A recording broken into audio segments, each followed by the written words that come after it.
I mean, next to eating, drinking, toileting is number 3 in the human survival stakes. If we don't do all 3, we die. So for heaven's sake, let's get toilets further up the mental agenda. My name is Richard Chisnell, and I'm the director of the British Toilet Association and also the Loo of the Year Awards.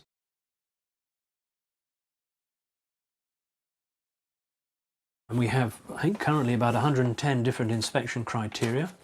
It covers the whole toileting experience. Cleanliness and functionality are the 2 key points we look for. It is essentially a hygiene competition. We grade on smell, certainly we grade on air quality. Nice smelling loos bonus points. Wash basin height is important.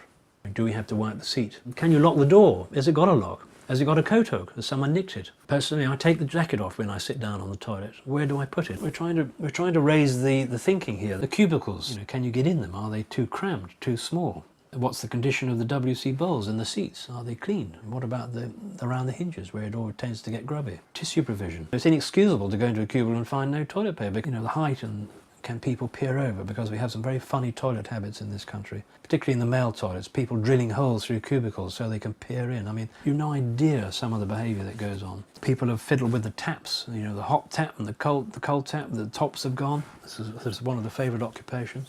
So, does it matter? Does it matter if one of the jumbo engines isn't working?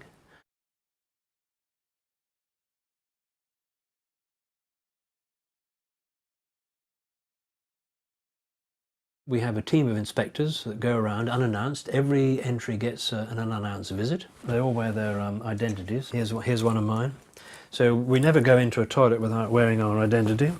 There have been some pretty horrendous examples of toilet provision where they're quite honestly a hazard, a health risk, shocking for anyone who uses them. Total devastation.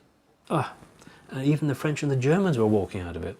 You do come across people who use toilets for other purposes. One has to be a little bit careful about who's in the cubicle or what's happening behind you, particularly in the gents. And the sort of antisocial behaviour you get is anything from loitering, to the sexual activity. Cottaging is called. Public toilets. You've only got to look at the web.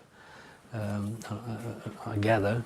Being a toilet inspector, you get a pretty good cross section of what's going on in Britain today. It's cutting edge stuff, I tell you.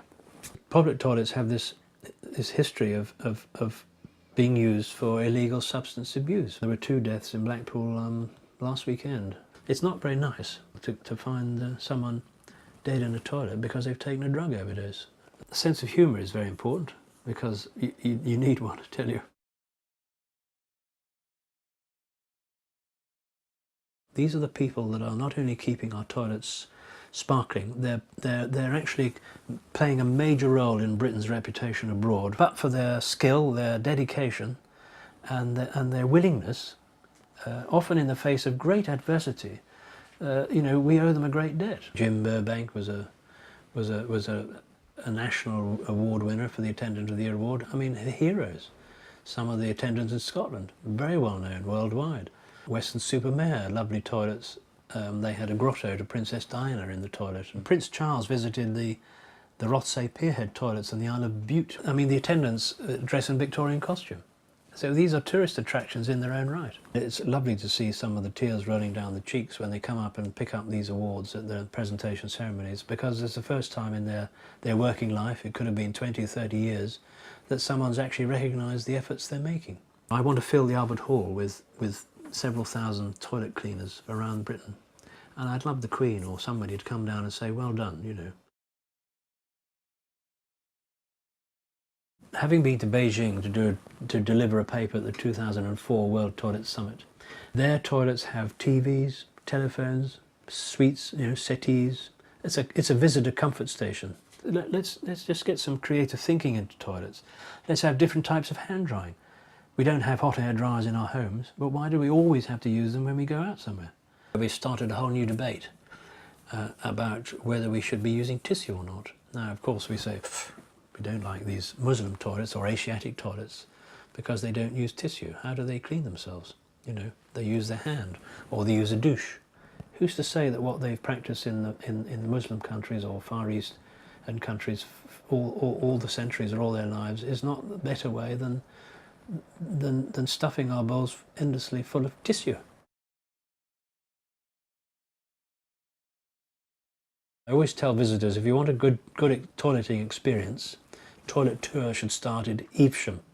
When you've done London's Westminster toilets and a few other of the old-fashioned ones, go to Evesham, because they have some very nice public toilets with lovely attendants, and there's the Evesham Hotel, and his toilet is worth visiting. You see parts of Britain, the island in which I've lived all my life, that you would never perhaps think of going to.